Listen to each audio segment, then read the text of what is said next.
Hey guys, so the PlayStation 5 Pro was just officially announced. You can see it's playing right behind me over here. That was the video on the PlayStation channel, on the Sony channel. What does that mean for PC gaming? They're actually a lot more connected than you would think.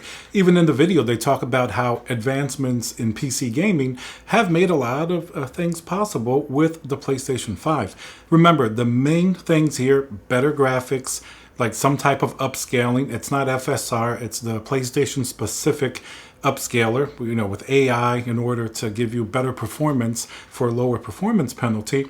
And of course, we're going to have ray tracing. Ray tracing still continues to be a pretty important part of all types of games, PC games, console games. Ray tracing just makes lighting, shadows, everything more dynamic and nicer.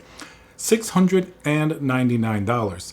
Now that's a lot. That's much more expensive than people are used to paying for consoles. And now let's hear a word from our sponsor, VIP-CDKdeals.com, a Windows Pro CD key. Add to cart, you put in code CC20. This will also work on Windows 11. You want to go into your settings in Windows, change and adjust your CD key, click activate, and now let's go back to the video.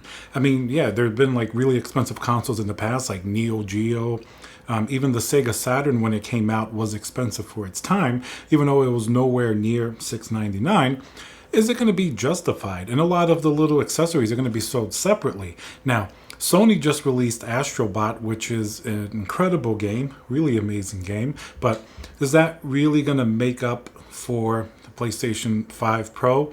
The price being just so high. I mean, you can play Astrobot on an existing PlayStation that you can get a digital version, probably like $399 or whatever.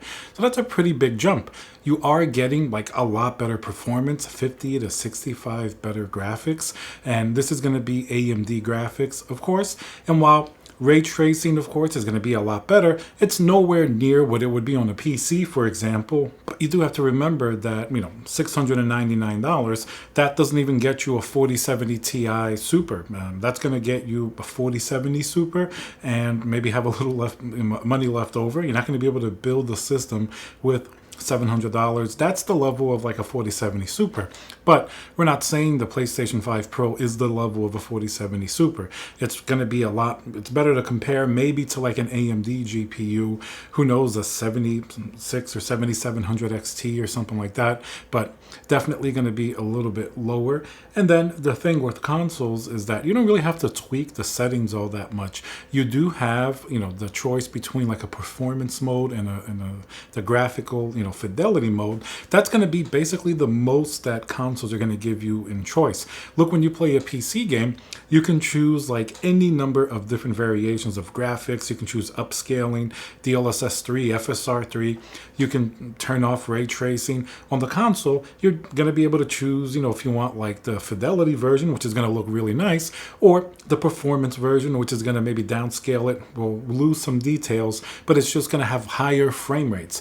And that's something else that PlayStation is targeting, above 60 frames per second, maybe even, they mentioned 8K modes, which is a little bit unrealistic, obviously, as even a 4090 would not do too well in 8K if you really blast all the settings. But the way they do the upscaling and, the way consoles work, it can make at least some sense and look a little bit sharper. So we'll see if this system is going to be really good or not, if it's going to take some, market share away from gamers on the PC side, because, gaming PCs have also been getting very, very expensive.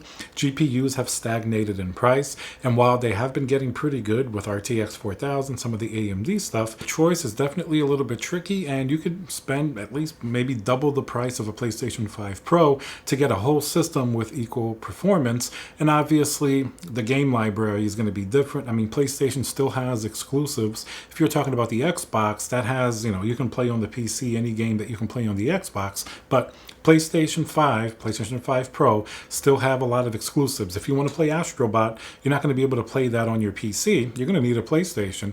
Like, some games may eventually come to PC, like Sackboy did, God of War, and they've been great games to be able to port over. But in the meantime, PlayStation still has the advantage over the other systems like Xbox, where it has some of these exclusives, and it's a little bit more powerful now.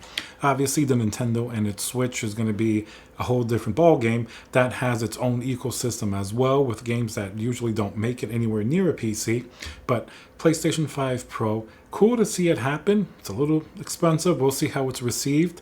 Maybe the graphics performance is, in theory, it's a lot more. Let's see how it is in practice. It may really be worth it. You may be able to see just a better performance, better graphics. And remember, consoles last for years and years. It's not something that's upgraded every year. So it might be a little expensive, but at least it could be something you can stretch out and make more sense. I'm curious to know what you guys think about PlayStation 5 Pro, maybe against a modestly, spec'd gaming PC. If you guys think there's a big difference, if you're still going to get a PlayStation 5 Pro, let me know what you think. Remember to subscribe, and I'll see you guys on the next video.